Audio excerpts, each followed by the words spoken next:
Isn't it time for the show to start?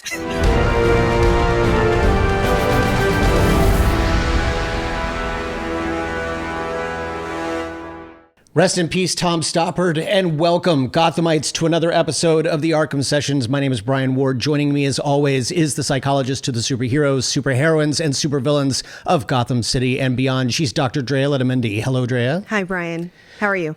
I'm doing very well. I want to bring up something before we move on too quickly to our next episode, and that is a question that maybe some people are asking as they join our community.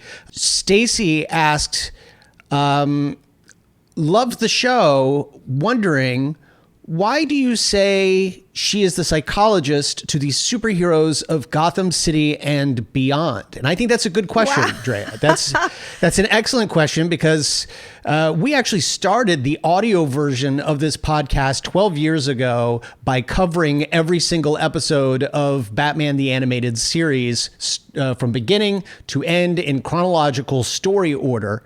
But the other reason, and Dre, I'm going to toot your horn here for a second. Toot my horn. Go for it. Is that around that time as well, Drea was written officially into DC Comics canon as Barbara Gordon's therapist. This was during Gail Simone's run of Batgirl during the New 52. That is why Drea is called the official psychologist to the superheroes, superheroines, and supervillains of Gotham City and beyond. And there are not too many psychologists and psychoanalysts in Gotham City. Certainly, you have some psychiatrists in Arkham Asylum, both in and out of the cells. But as far as Gotham City goes, I believe that the character written after me is the only therapist known in Gotham City. It's pretty much anything with a doctor in front of it that you're like the only doctor who isn't a villain in some way, shape, or form. Not yet. We've not gotten that far. Fingers crossed. I'm waiting for that Dr. Drea Letamendi movie. Drea, are you ready to move back into... Wait, should I ask, do you have another surprise movie that we're going to be covering? No, we are watching... No, today we're watching Gargoyles. A couple things. I also want to give a shout out for folks who are checking us out on YouTube and listening and watching along with us as I watch certainly Gargoyles for the first time, but we have covered a full summer, which I was calling the summer of sci-fi, PSY, sci-fi. And those films have been getting a lot of love and a lot of viewership. So I just want to give a big shout out. If you haven't checked it out already, please go to YouTube and check out some of the films we've been doing. We actually also did Frankenstein, as you mentioned, and that was a lot of fun. I want to hear from folks. What other movies would you like us to react to, especially on my end? Brian has seen almost every film out there, but there are still a lot of movies, especially in the sci-fi, horror, thriller genres that I have not seen yet. So if you want me to react to something, send us a note. You can write us on Arkham Sessions at gmail.com. You can also go to my website, drdrepsychology.com, and just submit an audio clip or an email. I want to give a shout out to Rory Sires, who wrote us and said that they'd like us to react to actually some animated series, Cowboy Bebop, which I know, Brian, you're a huge fan of. Yep. And there's a show I'm not familiar with, but I bet you are familiar with it, called Mob Psycho 100. I'm not familiar with Mob Psycho 100. It sounds like an anime. It sounds like anime. Yeah, but either way, thank you, Rory, for the suggestions. We'll put them in the hat. You know, we are just a few episodes from deciding what we're going to cover next. So I really am open to all your suggestions, especially if you want us to do some more themed movie watches and reactions. So yeah, the movies have been a lot of fun. When we started this podcast as an audio podcast covering TV series, we never considered doing reaction videos. So we're brand new to this whole reaction thing. We would love, if you are watching us on YouTube, to like and subscribe. Give us your comments, give us your feedback, your thoughts about what we should cover next. We read every single one of them. And yeah, the like and subscribe helps significantly because I don't know if everyone knows this. We're not even monetized on YouTube. This has been an ongoing labor of love for both of us, especially for Drea, because her whole thing, especially in the beginning, was to make sure she could give this mental health information out for free. So please like, subscribe, share, get that algorithm going so that more people out there can see us. Because like I said, as of now, we're not even monetized. We're literally doing this for the fun of it and the importance of getting mental health out there.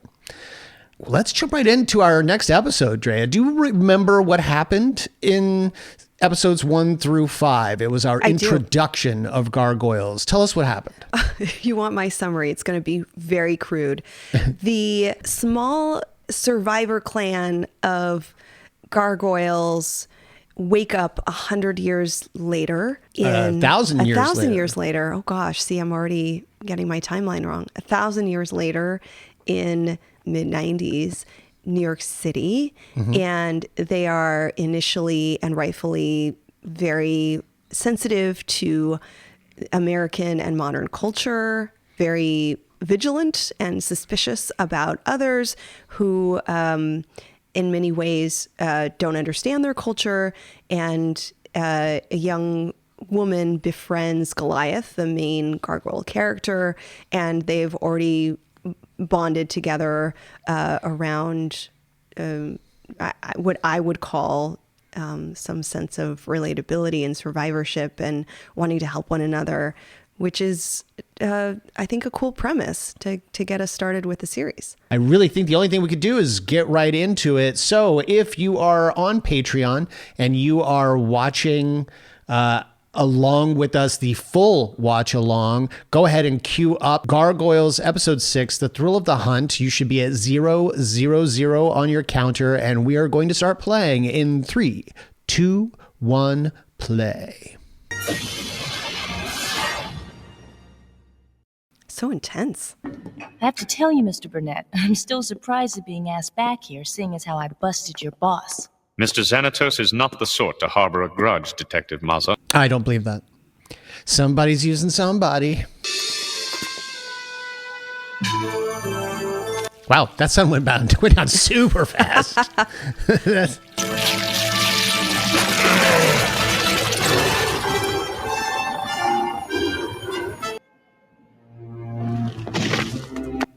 Glad's like, oh, somebody was back there watching us. Well, it's a slow night, and I was in the neighborhood. Good to see you again, Lass. Catch you later. They're We're gonna so go get into eager some to trouble. get out there.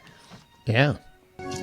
They are fascinated by the things they see on the television. Every night they rush to turn it on, especially now that Xanatos has been defeated and this castle is truly ours once more. How are you paying the lease on this building? What are you talking about? But he only got a 6-month sentence, and we were lucky it wasn't suspended. What are you saying? That the law is corrupted. I'm saying you'll have to find a new place to sleep during the day. A new home, Goliath. No, this castle is our home. You worry too much, Elisa. Xanatos was defeated. We are safe here. I think your head stays rock hard even at night. Oh. Yikes. But where would they go? I mean, this is kind of the best place for them.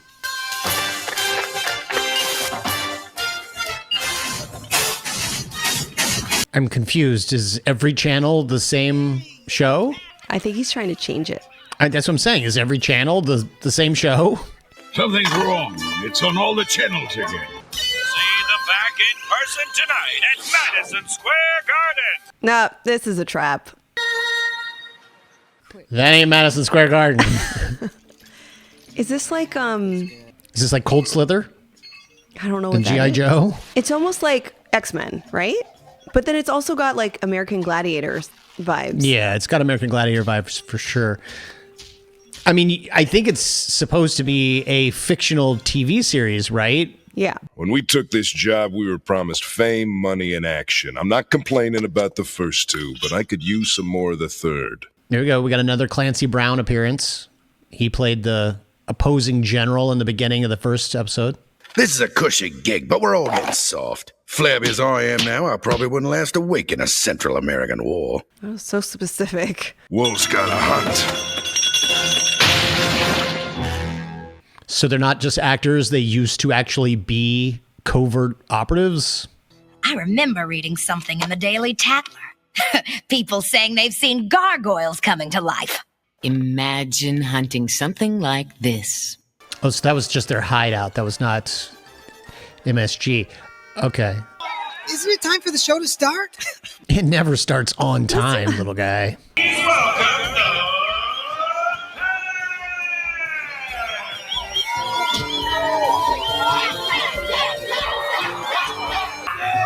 Oh no, it's the evil ninjas! So it's almost like a live stunt show. Yeah. Like, we would see something like this at a theme park. Yeah. But to sell out Madison Square Garden? So this actually reminds me of, what was it, in 1993, I think, when the Power Rangers, the Mighty Morphin Power Rangers appeared at Universal Studios, ended up shutting down the freeway because it was so packed. That's wild. I'm going for it. What in the world? Relax. I'm not an enemy. I'm a warrior, like you. Oh, dear. I've heard stories of another one like you, only much bigger. We'd love to meet your friend. I think that can be arranged. Almost dawn and he's still not back. He always cuts it too close. Oh, Goliath can't talk about that. Yeah. I don't think Goliath's ever gotten back on time. There's some new allies. You don't mean the pack? I sure do. You let them see you? Yes, I did. Why is Elisa different? He may be right, Goliath. I've seen them on the picture books. They are constantly attacked by these evil ninjas. Yikes. Why are the ninjas always evil? I don't know. They can't just be ninjas. They're just evil ninjas. Look, will you please meet them before you judge them? We can't hide from the whole world up here. All right. Take me to meet them. Was it agreed upon that they would be meeting them tonight? Does the pack know you're coming? I Oh, no. like this. Yeah, this doesn't seem good. Ah! Oh. Jesus. It's a trap! Where would the fun be in the moment they get there, you kill them with a grenade? Lexington!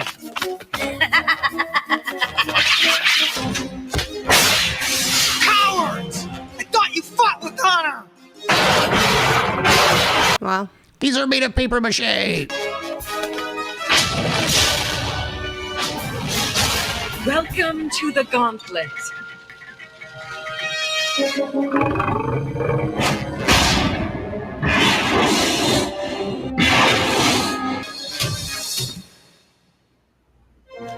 The roof! Hurry!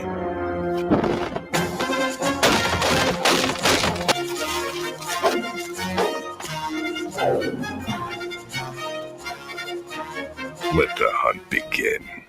I can't believe it. They attacked us. They're no more than animals. Worse than that. An animal hunts because it's hungry. These hunters do it for sport. I'm never trusting anyone again. There you go. Yeah, now the little one doesn't Facts. trust anyone. Yeah. Because if you can't trust the pack, who can you trust?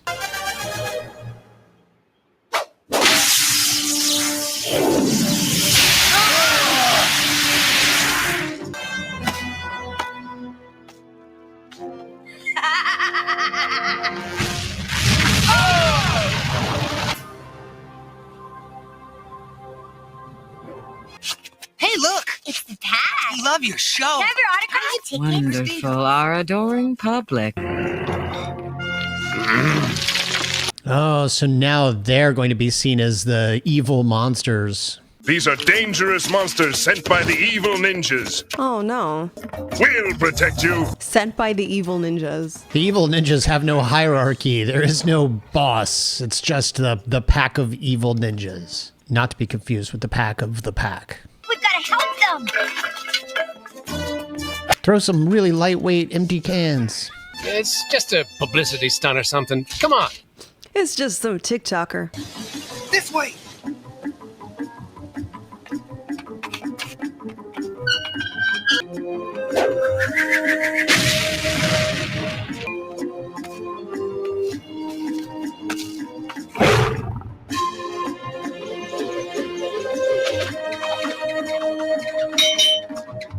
So this is just another building with no real gargoyles, just fake concrete ones. Oh, that was kind of smart. Maybe. I've never seen a building with this many gargoyles. I mean, it's like this person collects them. They went to Pier 1 and got a crap ton of gargoyles.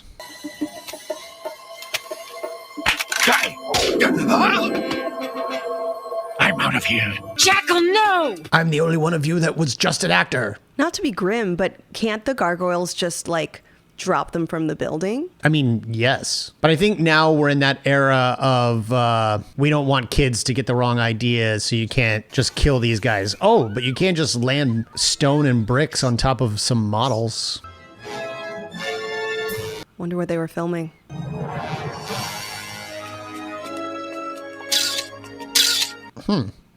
I mean, that photograph could go either way. It could look like they're taking that girl hostage, or it could look like they're saving that girl, keeping her between them as she points at the monster. So how do you think the world's going to interpret that photograph?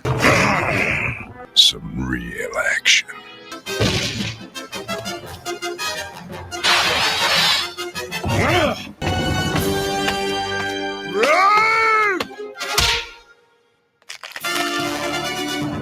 Nope.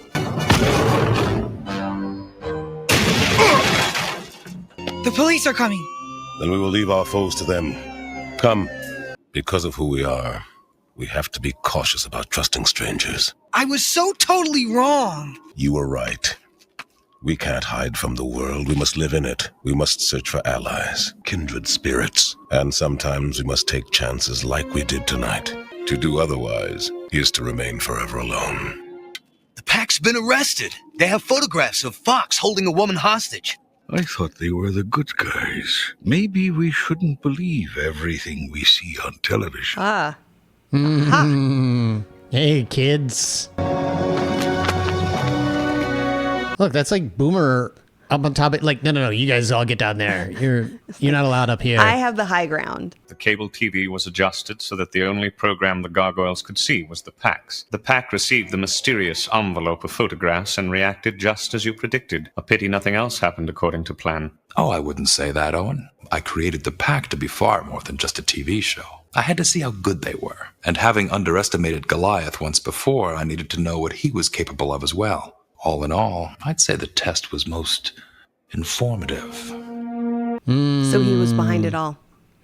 So a listener of our first episode, which covered the first 5 episodes of the show, pointed out wisely, and it's something I didn't even consider, and I don't know why, the Xanatos Gambit is it's a plan that has several different outcomes, all of which benefit the person who created the plan. Okay. So no matter what happens, whether the pack had won this or not, it's all going to ultimately be according to Xanatos's plan. Okay. And I appreciate that was pointed out to us. I just skipped my mind for some strange reason, but what a great idea. All right, so that was episode 6, The Thrill of the Hunt. Looks like we've got continuing themes of trust and who can and who cannot be trusted. As we've seen, Xanatos was arrested in between these episodes, and he is now in prison for 6 months. And there is an undertone that even though Xanatos is detained, the threat, like that, there's still a threat there, that we're meant to learn that this is a temporary solution for that conflict. Yeah. And that the Gargoyles, at least Elisa's basically saying, the Gargoyles need to relocate because they're not safe staying in their original location. And there's a lot of resistance from moving, which I think I understand. All they know about their home is the one home they have. Yeah. And to relocate would mean a much more significant displacement from their original culture. And I think that's going to be hard for them. Oh, that's a good point. I hadn't thought about that because I had thought about how easy it would be to move in terms of, they don't have to be on that castle in order to turn to stone every night or every day. Yeah, they could be anywhere. And they could be anywhere. So, they could literally be perched outside her apartment building and they would be fine. But you're talking about the actual culture of what that home means to them. That would be significantly more difficult. I also wondered about the rules, and I'm hoping that someone who knows this show really well can maybe answer this question for us in the comments. If Xanatos wanted to stop them, could he simply remove the castle from the top of the building again? Like, would the curse then take effect again? Or is it once it was broken, it's broken? I have the sense that the curse is now broken. Okay. They're now freed from that original magic curse. So he can't then remove the castle and be like, okay, well, if I can't have you, nobody can. I don't think so. I don't either. But we'll see. But I was curious. I don't think so. I was curious about the rules as we discussed them. Well, last time. also not that. I would say that my knowledge of the rules is fragile because I also thought that they had eye lasers, and I learned it wasn't until much later that I learned there's no eye lasers. You were such a good sport about that, though. We released a reel of that clip, and people are commenting on our YouTube channel. They're like, no, they don't have eye lasers. Why do you keep saying eye lasers? And then other people are like, no, they correct it later, and here's the time code for it, and all that. You were such a good sport about that. They do not have eye lasers, but their eyes do glow. Yep. So. And they may not even physically glow. That's just what we're seeing. It could be a way that the light is entering the eyes or affecting it. Or it could just simply be, hey, just so you know, when you see eyes like this, it means they upset about something. I don't know. But no eye lasers. Yes, but we are getting, that is a question that I had about the building. Is it a curse that would be ongoing, or once it's broken, it's broken? Because Xanatos could easily just be like, all right, remove the castle, or at least take the stones away so that it doesn't go above the clouds. And suddenly they're never able to defeat him again. Like I said, there's still a lot of talk about trust here. And Goliath is coming around to the idea that they need to be able to trust. I think Elisa's really changing him to the degree that he now realizes that somewhere out there in the city and in the greater world, they will have allies. Right. And I think I said this in the first or second episode that we analyzed, that they, as powerful and as strong as they are physically, their vulnerability is that during the day, they're completely powerless. Mm-hmm. They're stuck in their stone stage during the daytime. Yeah. And so with that physical helplessness, they are very vulnerable to, potential harms and threats, and especially for people who may want to assault them or eliminate them. It wouldn't be that hard. So I think what's really important is that they live in what I believe to be either the tallest or one of the tallest buildings, right? People can't get to them perched at the very top of the highest building in the city. People can't even see that they're there. Right. So it's helpful for them to be almost protected by the distance between this building and other buildings, and the fact that most people don't even know who they are. And little by little, they are being exposed, whether it's in this episode, a man with a camera or a family walking by and seeing them in the alley. And the immediate reaction is, oh, this must be a stunt, or these are actors, or these are costumes, or what have you, which isn't abnormal in this modern age of performers. And like this episode is showing us, media. Media becomes another character. Yes, it does. And absolutely. it could be a threat to them because it could expose their existence. It could expose their vulnerabilities to other people. But I agree with what you're saying, that eventually they need to literally step down from the perch. They need to start to form relationships and understand who is safe and who is harmful in order for them to be able to survive, and especially to gear up for Xanatos eventually coming back to claim what's his. Yeah. In talking about that trust, and we had talked about some of the characters before, particularly the favorites that you had. I believe was it Hudson, right? Is the older, wiser soldier. And in that last episode, we talked about the fact that wisdom comes with experience. And as of right now, they're all kind of infants. They don't have a lot of experience with this new world. If you talk about the wisdom from Scotland circa 994 BC AD, then sure, Hudson and the other gargoyles have a wealth of wisdom. But in 1994, they are learning things, seeing things, experiencing things for the first time.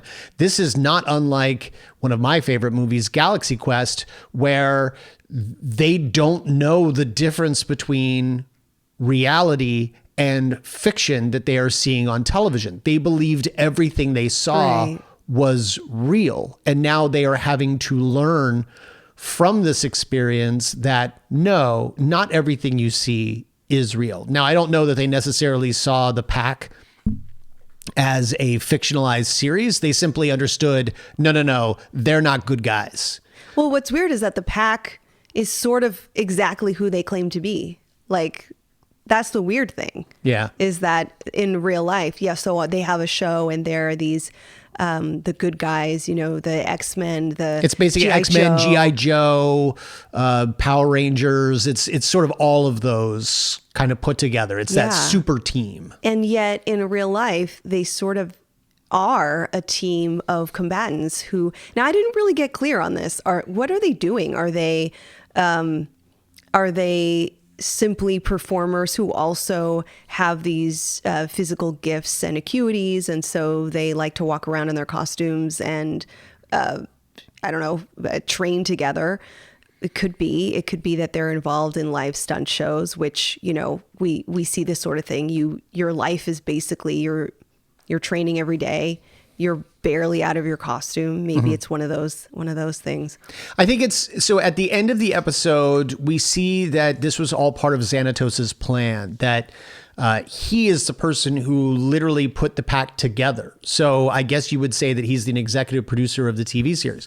My guess is that these are all mercenary types that he then cast in a television show that was ostensibly for children, and then forced the gargoyles to watch it so that they would basically fall in love with the show and these characters, which they did, Lexington in particular.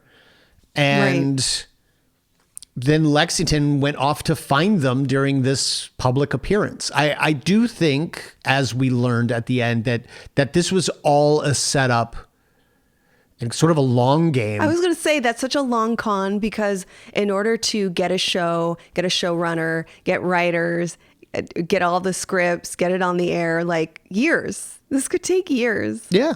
It didn't, because now he's only been put in jail for 6 months. But this is a but we also don't know when he started this. This could have been a plan that was put into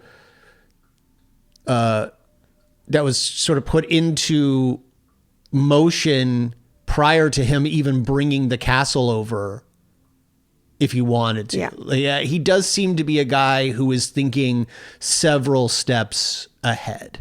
So very likely he was already putting these mercenaries together and then created a TV show with the hopes of doing what? I'm not entirely sure. Ultimately, he set both groups up because we learned that this group of the pack who made comments about how I don't even think I could be in an unstabilized or a destabilized country fighting a war anymore. I'm so pudgy. I need to train and work out. I need to like really flex these muscles by fighting something that is worthy of my abilities. And so you get the sense like, okay, so this is not just a bunch of actors playing in a superhero TV show. This is a group of highly trained, very skilled professionals. I'm doubting they are officially with the government. They are probably mercenaries, like I said. So they're being paid to fight in these battles. And Xanatos has given them a TV show where they seem to only fight against the evil ninjas. I hate this trope. I really do. Oh, for sure. There's just nothing behind it other than the exoticism and the so-called cultural dangerousness of masked ninjas. Now, if you were going to say that you were creating a really bad television show in 1994, you might use that trope. Exactly, yeah. So it works within the context of the story, but it's a horrible trope. It is, but not for nothing. Xanatos created a #1 television series. This show, like these characters, sold out Madison Square Garden. So even if he didn't succeed in whatever this quest was to figure out more information about the Gargoyles, he's like making millions from he's making the money, man. #1 hit show. That's it's going to go into Xanatos Gambit syndication. Again. Like this show's going to do well. I think he should just stick to his side hustle. Although now the show's not going to do well because a photographer took a photo of one of the female characters in the pack, Fox. She had taken a young woman hostage, using her sort of as a shield while she held a gun to Goliath. Yeah. Now, this was a really risky move because, as I said during the viewing of the show, during the reaction, you could look at that photograph, since it's not video, you could look at that photograph any number of ways. She was positioned, the girl that they were taking was positioned in between Fox and Wolf, the big sort of hulking good guy who I guess was supposed to be the equivalent of Goliath in some way. Seeing the two of them battle each other is what we were waiting for. The girl was positioned between the two of them, so you could have said, hey, we're protecting her while I'm aiming this gun at this monster. But the crowd, as I suspected, instead interpreted that photo as, no, they are kidnapping this woman and using her as a hostage and as a shield. The pack is a bunch of horrible human beings. And so now I think they are probably also going to get their comeuppance in the legal system. I will say that I'm not looking forward to the pack being regular characters. Yeah, like the opposing group of like the other team, the enemy team that the Gargoyles have to be in conflict with for the rest of the season. I just didn't find them to be really dynamic. They all were very flimsy as far as their characters. I hope it was more of like a stepping stone. There's a bigger story, and I appreciate that the bigger story is still being told. The bigger theme is one, that Xanatos is very very dedicated and committed to finding a way to oppress this group, to have control over this group of gargoyles. And I think to empower himself in some way, to exploit this group of gargoyles in his favor. And the other side of this is that the gargoyles, like you said, they're socially, they're very underdeveloped. So they're looking for ways to learn more about who's trustworthy and who's a threat, and how to find a sense of belongingness, a sense of the ability to thrive in this community, and also to better understand humans. I think they have this curiosity. Look how much TV they watch. They definitely have a curiosity around the human condition, and their passageway is media right now.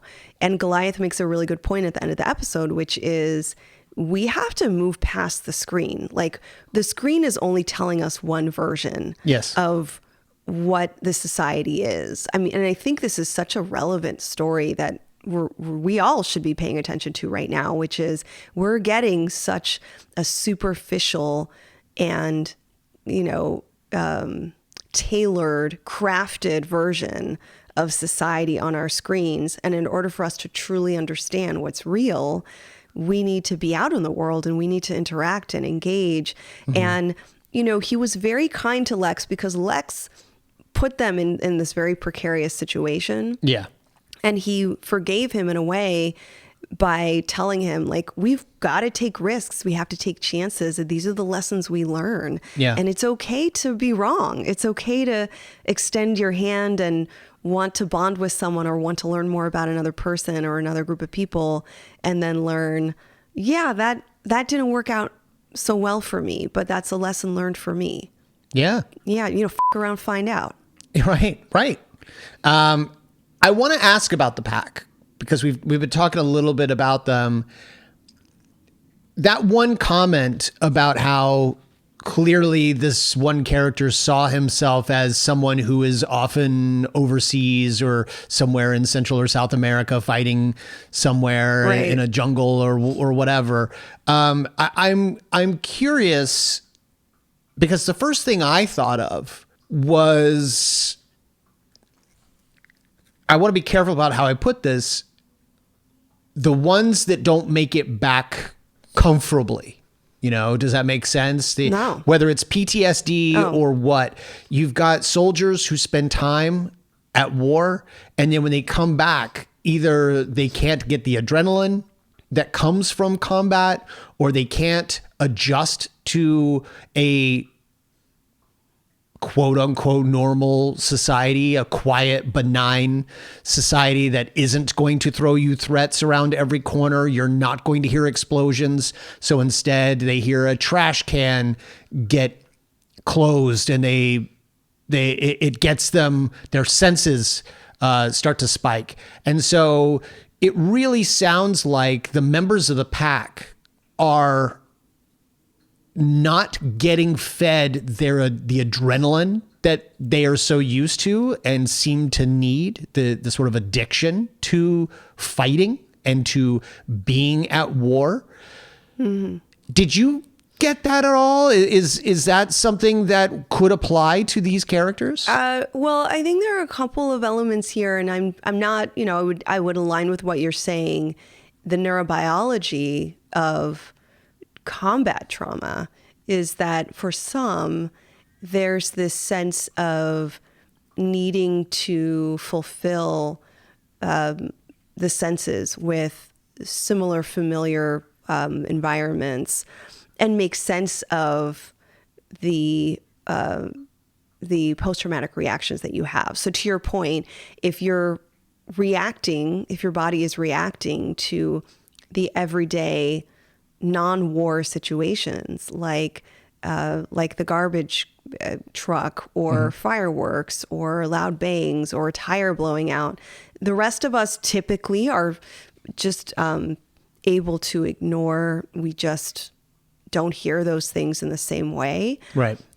So to make sense of those reactions, because a lot of people, especially if you have untreated combat PTSD or CPTSD, that in order to make sense of those reactions, what better solution than to kind of control it by creating environments where those signals are actual threatening signals. Yeah. And where your body's reacting in appropriate ways, because no one likes to be hypervigilant and overreactive and not be able to do anything about that. Yeah.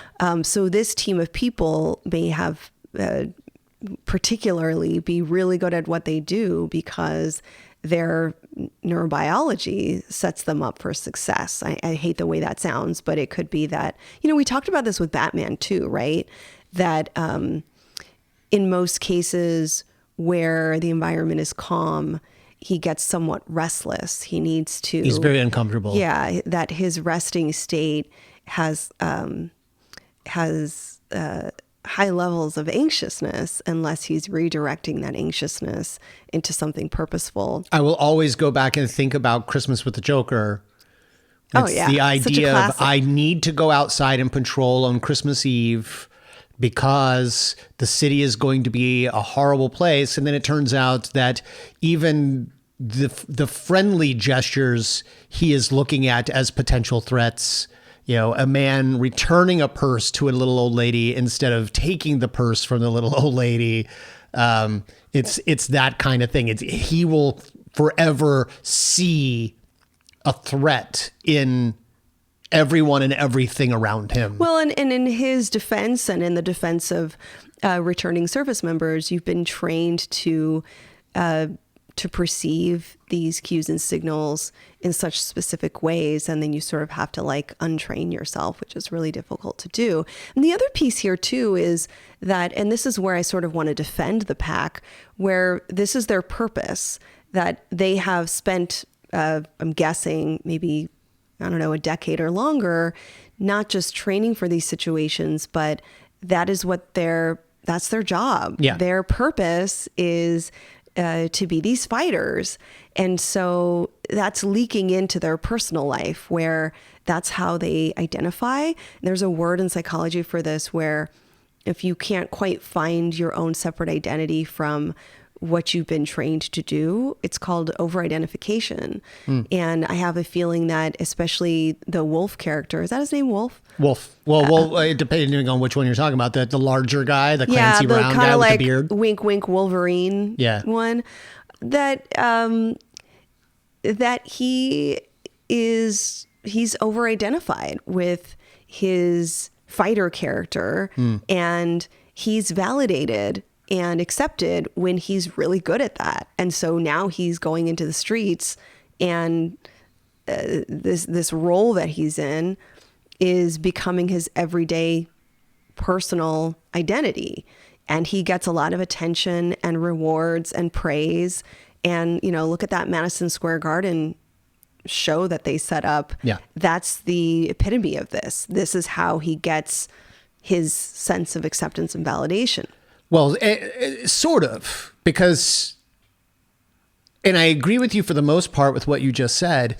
I think that these are people who don't want the Madison Square Garden shows. They seem to be like, another public appearance. Oh, for sure. So to them, it's tedious to go to these things. If nothing else, it just flatlines them even more because they're like, this isn't excitement. Because it's a performance. Right. It's a performance. Version. It's not a real combat situation. And these are people who seem to need real combat situations. Yeah. And I will say, I appreciate that you said that you were going to defend the pack for a moment. And I'm going to piggyback on that. I don't even see the pack as villains in this episode. No one said that Goliath and the Gargoyles were not monsters. We're not someone who might try to overtake New York City or the world or might kill innocent people. These are people who did not by any stretch of the imagination jump into action because they wanted to save the world. But for them, they were like, oh, it's our purpose. Exactly what you just said. Yeah. Oh, it's our purpose. We've got photos that Xanatos slipped them of these these monsters here in New York. We've got to go find them and kill them, and that'll boost our adrenaline and get us higher ratings than ever or whatever. But I don't see them as being nefarious, except that, like a lot of people who are in this position, they're kind of horrible people to their fans and to their public. They're not super they're great. Not great people in general, but I wouldn't call them evil or nefarious or even villainous. They just happen to be the antagonists of this particular episode. Well, and for Lex, who's the kind of like childlike gargoyle, never meet your heroes. Yeah, I know.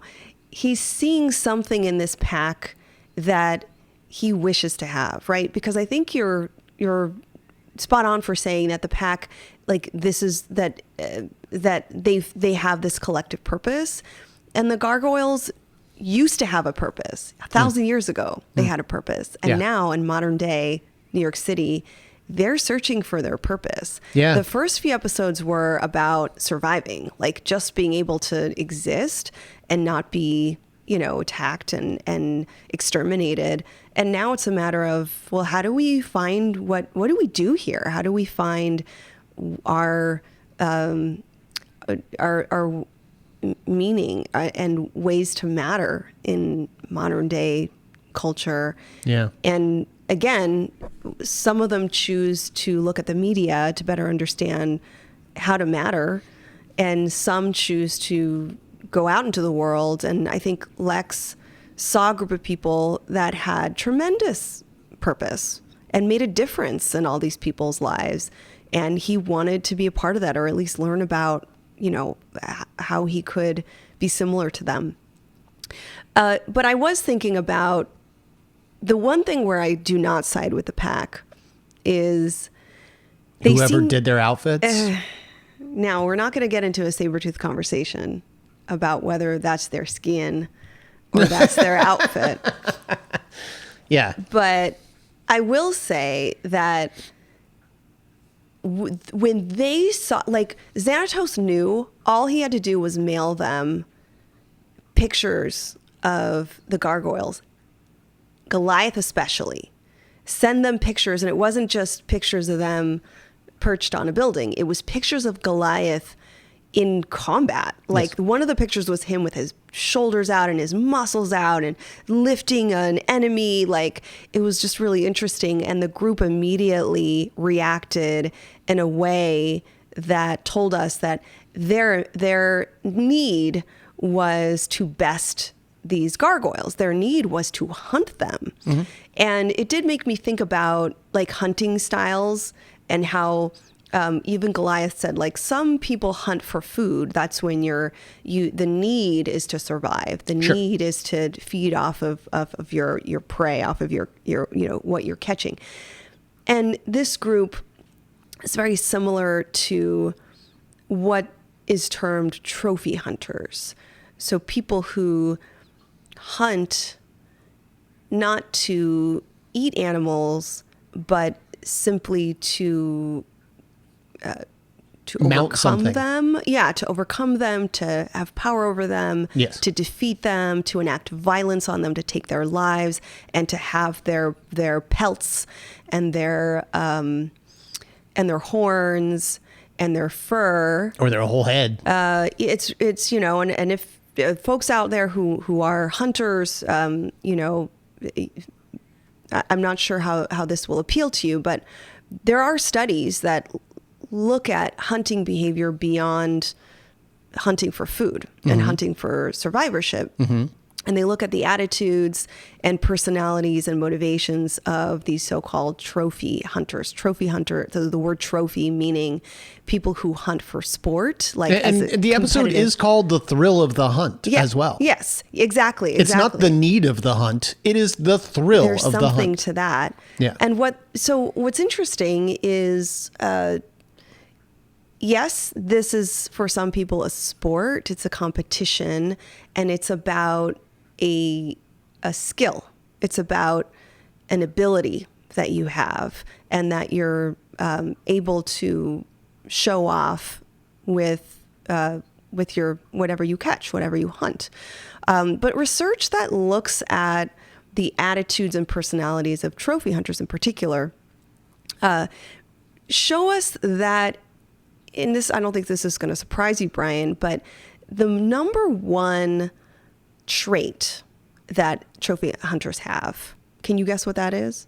No. It's a simple concept. It's achievement. So okay, it's like, that's kind of what I was going with, but I didn't know how to say it. And say, like, achievement is a much better way. I was going to say, like, the need to conquer something, the need to, it's. But that makes it sound negative, whereas achievement is a positive sounding word. Yes, and a couple things come up. One is achievement, so that's very frequently reported and observed in trophy hunters. Again, this idea that whether in competition or for your personal best, that you are you're actualizing some kind of skill that you're really good at, and collecting the physical bodies. I don't mean this to sound grotesque, but to collect these dead animals is proof of these achievements. Yeah, the fact that you waited all night and all morning, you were in a lookout, you were in a you were camouflaged, you were outwitted them, you stayed, on the right side of the wind being carried in order to not being smelled by your prey and all that. Like there is a lot that goes into hunting an animal. And it is all demonstrated with that picture you take, or that fur or that giant horn. Yeah. I guess, fishermen, people who fish could be. Yeah, sure. Mounting a giant marlin on your wall. Here. Which inevitably, that's a conversation piece. The moment someone comes in and sees that gigantic marlin, right, or the head of a gargoyle on your wall, you're going to tell the story of your achievement. Right. Achievement is not something that you maybe some people can appreciate their achievement alone, but achievement is often, especially in today's social media culture, achievement is something that you can show off. The second thing that these studies have found are the social displays of power, dominance, and control, and that these social displays in particular are demonstrations of true pleasure. So again, it's that sense of achievement, but also your ability to display your dominance and your control, and that piece alone, because remember, folks typically aren't eating this food. Typically, they might be stuffing the head and mounting it somewhere, but in a lot of ways, this is signaling their prowess, their control, their dominance, and that gives them a tremendous amount of pleasure. You're not eating a lion in the Serengeti if you're going hunting, big game hunting in Africa. You are trying to take something that is considered the king of the jungle, and you are asserting your dominance because you've got a really big gun. Yeah, and the last thing that I want to mention as a part of this collection of studies is that, and this I believe. I don't know how to describe it. This is something that I do not relate to. I'm sure maybe some listeners can, but many trophy hunters will say that they have a love and appreciation for animals. Yes. And I'm really trying to, as someone who cannot tolerate fictional cruelty to animals, this is tough for me, but I'm going to try to explain it that, being in a community of hunters, they share with one another their love for and appreciation for the types of animals that they hunt. And this came through with the gargoyles, right? Like there's admiration about the strength of these gargoyles. Like Goliath is so big and strong. His muscles are so, bulging, and his height is so tall. And he's such a, rough creature, like Yeah. There's some admiration toward him, and that's like this group of this gang of this pack just wanted to like own that and have that. Yeah, it's why the pack ultimately didn't immediately kill Lex when they met him. They saw him as a small weakling baby, even though he announced that he is like them, a warrior. So that they don't know how good a fighter he is, but they wanted the big and impressive looking one. And so they used Lexington in order to bring that big, impressive one to them. But yes, it wasn't going to be enough to mount this little guy on the wall. They needed Goliath. Yeah.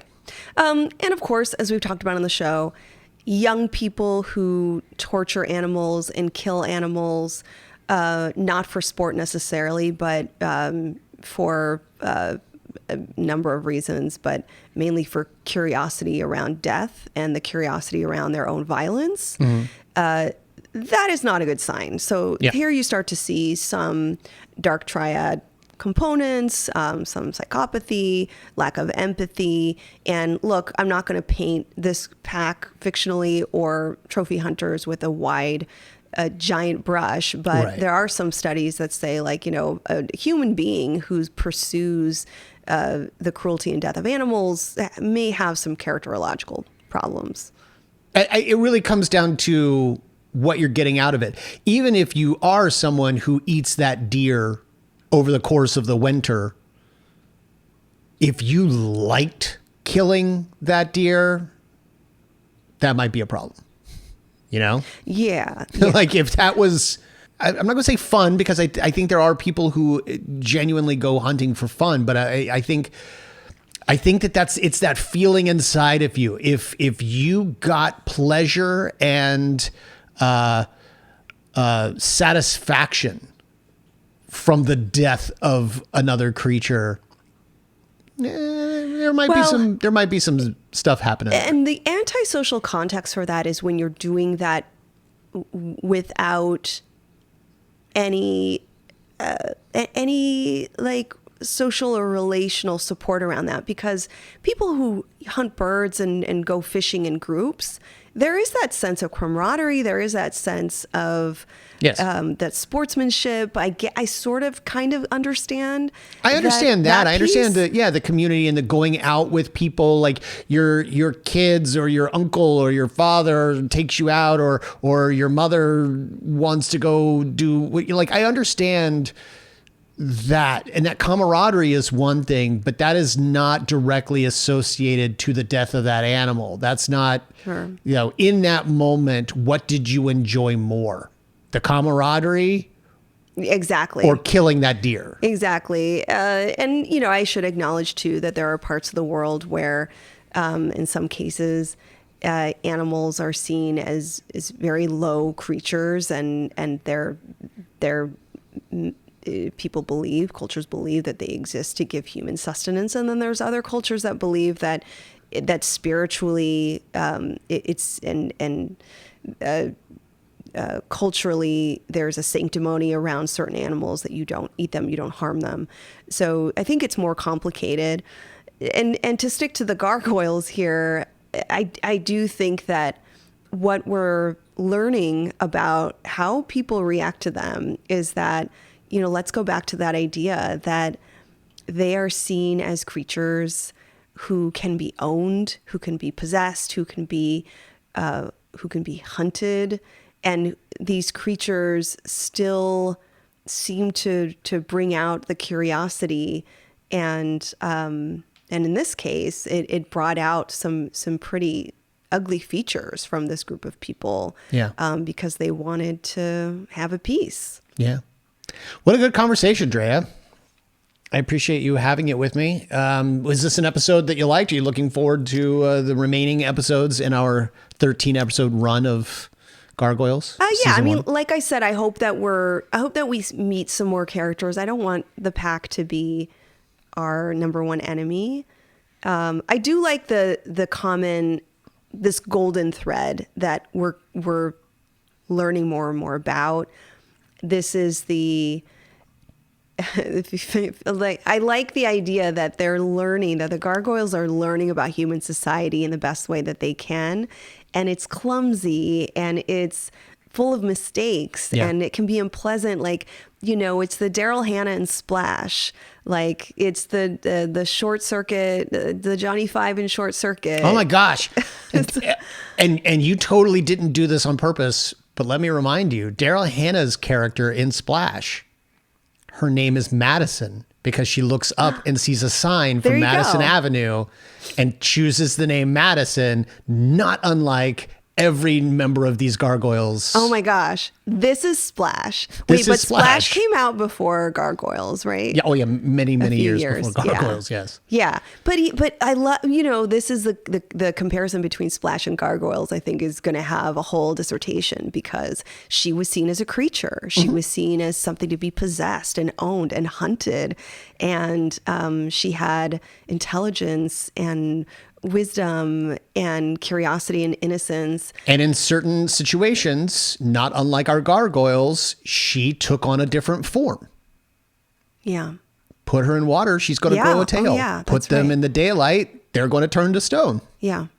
And everything will be revealed. Maybe we should do an episode on Splash. That might need to happen. Who knows? Let us know if you want to see an episode on Splash. I love me a fish out of water story. Literally. So, yeah. All right. Cool. Drea, why don't you tell the good folks online where they can find you? You can find me on my website, drdreapsychology.com, or on social media at Dr. Drea Psychology. Find me on Instagram. Follow us. Come to our Discord. We're having some great conversations there. You can just go to the Arkham Sessions Instagram, and the Discord link is in the bio. Yep. And that Arkham Sessions Instagram is at the Arkham Sessions. So come find us, and you can find that Discord link there in the bio. You can also find me. I am on Instagram at B_Ward028. You can email us, arkhamsessions@gmail.com, and come join us on Patreon, where you can see full watch-alongs. You can get these episodes a week early, and you can hang out with us and get all kinds of tiers and treats similar to the folks who are about to get called out. We got some folks who deserve some shout outs here, starting with Mike Ficklin, Lindsay B, Jamiroquai J. Thank you all for your support. Your help makes these episodes possible. As I mentioned at the top of the show, we are not a monetized YouTube channel. So every bit of help you give us at Patreon is just going to help make these episodes as good as they can be, and as regular as they can be. Again, that's patreon.com/Arkham Sessions. I want to say too, it's not ever too late or too early to suggest movies for us to react to. So please head to our YouTube, drop a comment around, just the idea of like what movie you want us to cover or react to, or send us an email, arkhamsessions@gmail.com. Yep. And follow our family over at Fanbase Press. You're going to love their comics, their reviews, their news, their podcasts. They are a one-stop shop for all of your geeky entertainment needs. Go follow them at Fanbase Press. Till next time, I'm Brian Ward. I'm Dr. Drea Letamendi. And together we are the Arkham Sessions.